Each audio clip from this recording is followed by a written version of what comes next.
We're recording. All right, and so this is for all the haters who left and did not understand my very wise words of what was the words? Give us a shout out. Polar eclipse, solar eclipse, schmolar eclipse. All right. Give us a shout out. All right. Well, we have Jessica and Hannah and Porter still in class, and Jacob has come to class, even though he is not technically a member of this class. So we are very inspired by all of them. Okay. So we looked at that, right? Is that what we left off on? All right. So then we're on this. Okay. So if I hit presentation there. Man, we hold our breath and hope that it comes back on. All right. So we have the picture. Let's see. So we talked about Mueller here, right? Did we say Mueller? All right. So that's Comey. Comey said that, Comey was looking into something concerning Trump and Russia. And so what did Trump do? Fired him. All right. So one might make the case that that is the same thing that Clinton and Nixon did, and that is what? It's not perjury. He hadn't been put under oath about it. But Clinton told Monica Lewinsky to lie, and so he got charged with what? OJ. Obstruction of justice. And so there's potential for obstruction of justice there. What's this guy's name? Mueller. All right. So Mueller is the independent investigator, or maybe special prosecutor. I think. Brody Bond and Rashana Curtis. It's front office, please. I think he was called an independent prosecutor. The president couldn't fire him, but because he's called a special prosecutor, I think Trump has the power to fire him. At some point, he's going to publish what he has found about the possibility of, about the Trump and Russia election stuff. And if he says that Trump has done something illegal, well, then the Constitution provides the impeachment process. So you have the possibility there. But only if he shows that the president has done something illegal.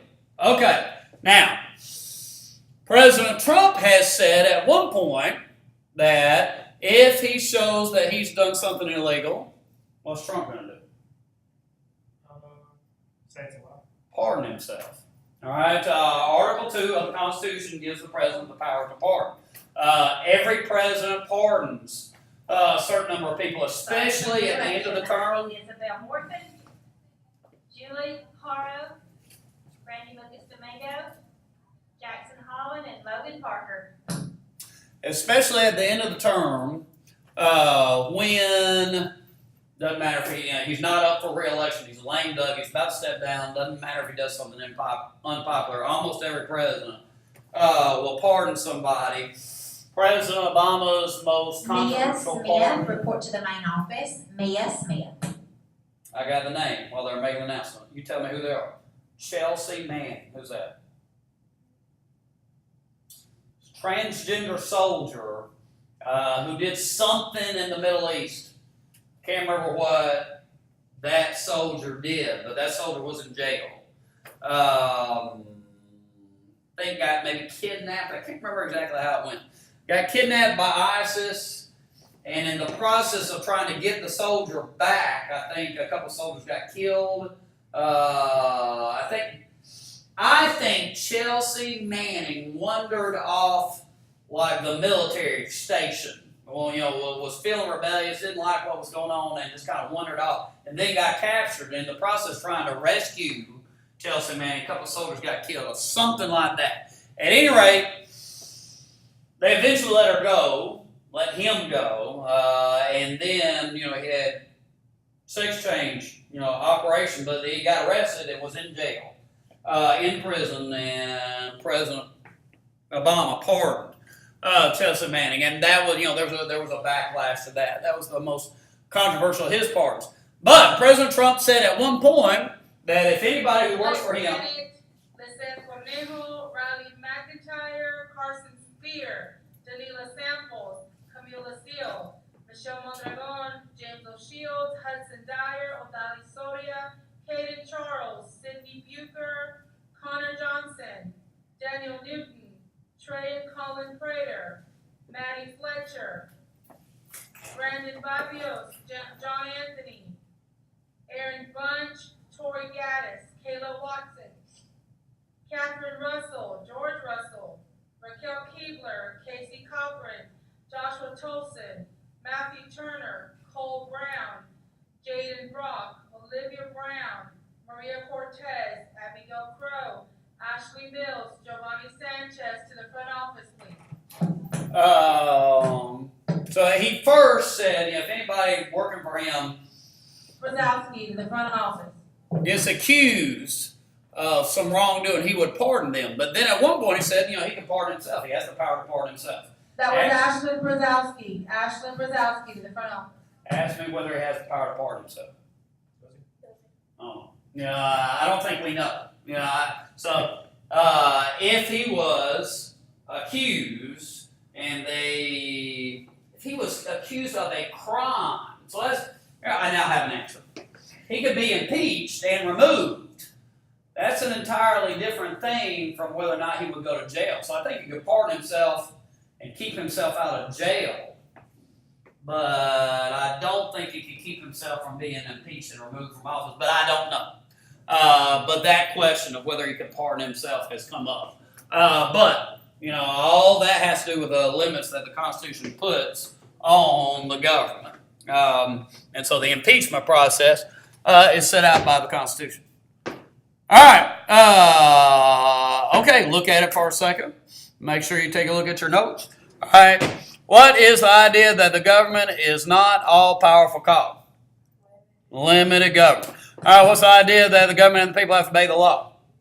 May I have your attention, Rule please? Talaha Biosson, William Siemens, Christian Chavez, Akela Ntlabati, Christopher Cabrera. Please come to the front office. Okay, and let's see. Constitution, they got to, obey the Constitution. The government's got to obey the Constitution. We did not list those 3 documents. All right, let's go down here. Is this number 2 or number 3? Is our number 2? This number 2. All right, let me hit back to the presentation. And this one is as far as second period today got. Fourth period is continually kind of ahead of second period, first and second period. Okay, but I like this one. This one's new. And it may be for the folks who are gone. I'll kind of stay close to the computer so I can direct the cursor places. All right, so we're starting with the contrast between republicanism. Liz Santizo, Adrian and Rogelio Perez, Brody Blaylock, Christopher Castillo, Sophia and Braylon Toe, Zachary Cooper. Liz Antizo, Brody Blaylock, Adrian and Rogelio Perez, Christopher Castillo, Sophia and Braylon Toe, and Zachary Cooper to the front office. The contrast between republicanism and democracy. All right. Let's see. Democracy is the notion that the people are supposed to rule. So, hey, true or false, we have a democracy? false. Ashley Cordero, Good place. Chandler Redden, Skylar Redden, Colin Baggett, Kevin Palacios, Elmer Gutierrez. Ashley Cordero, Chandler Redden, Skylar Redden, Colin Baggett, Kevin Palacios, Elmer Gutierrez. Okay, so what we don't have is a direct democracy. That was on that little quiz. Direct democracy, the people don't vote for leaders, what the people vote on. In a direct democracy.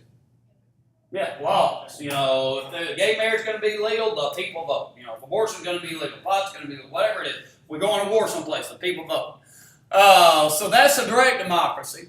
But democracy, generally speaking, the more power average people have, the better off it is. And so we have, the answer is kind of a democracy, a representative democracy. But over time, we have become more democratic with a small d, not the political party, but our outlook on how much power average people should have. All right, and so those periods in our history that we became more democratic, the Jacksonian period, common white men got the right to vote. He was the champion of the common man. Progressive era, the progressives were standing up not just to the industrialists, but to the party bosses. They want average people to have more power and take power away from the party bosses. The direct election of senators, the initiative, the referendum, the recall, all those were democratic, small d, moves. And then civil rights era, the Voting Rights Act, 24th Amendment, no poll tax, is more power to average people. Any amendment that extends the right to vote is a democratic small d amendment. 19th Amendment, 26th Amendment. Cochran, John and Aaron Barnes, Dawson Hendricks, David Dong,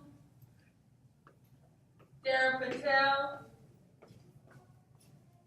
Jadu Chain, come to the front office.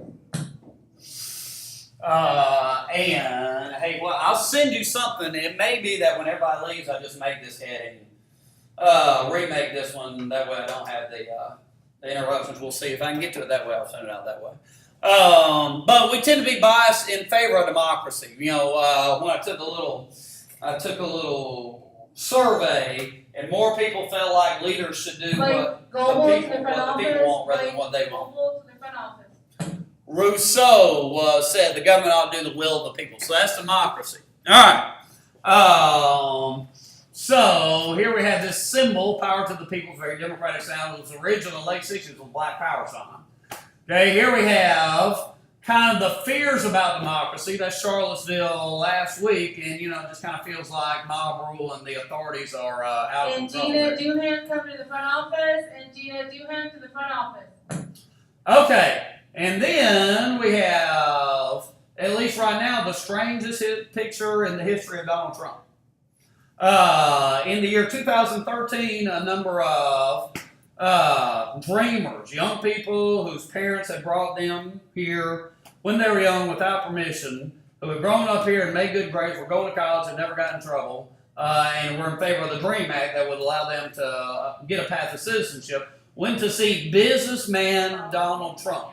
Front office, please. Agush Gupta, Mark Bearden, Lily Ray Davis, Angelica McCoy, Octavius Hiles, Kalian Wilkie, and Brandon Araga. I know I did pronounce it. And he said, "I'm on your side. I'm persuaded," was his line. And so then they made the bid. They felt like he was on their side. They made the big happy picture. All right, but when did Trump decide to run I need for Jesse president? Lynn McCollister to the attendance office, please. What's the event that made Trump decide he was running for president? I knew somebody knew last week. People made fun of him. There's like the White House delegates. White House Correspondents' Dinner. And Seth Meyer, and he had been one of the, what was the thing called? He was a birther, saying that President Obama hadn't been born, that he had evidence that President Obama wasn't born in the United States. So Seth Meyers, the Saturday Night Live guy, Tonight Show guy, stands up and makes fun of him. Everybody's laughing at him. And then President Obama stood up and made fun of him, and everybody in the room was laughing at him. And there are a number of people who say that's the moment he decided to run for president. So when he decides to run for president, he starts asking his aides, what are people really upset about?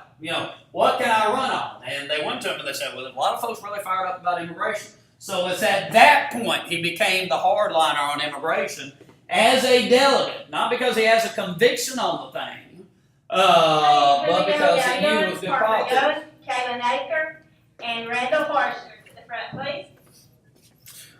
Okay. Republicanism, with 1 minute left, I guess, or is the opposite, it's the view of the founders. Republicanism with a small r. And that is, you have enlightened representatives who rule on behalf of the people. I'm Hannah Downward to the attendance office. Okay. Hey, so your homework is, I think I'll stop there since the bell's ringing. All right, and I'll try again. I'll probably try again with that. And anybody who was here, oh yeah, Jolly Rancher, et cetera. And it's federal is 10 and 51. Read federal is 10 and 51 for next time. How do I turn that thing off is the question. Ooh.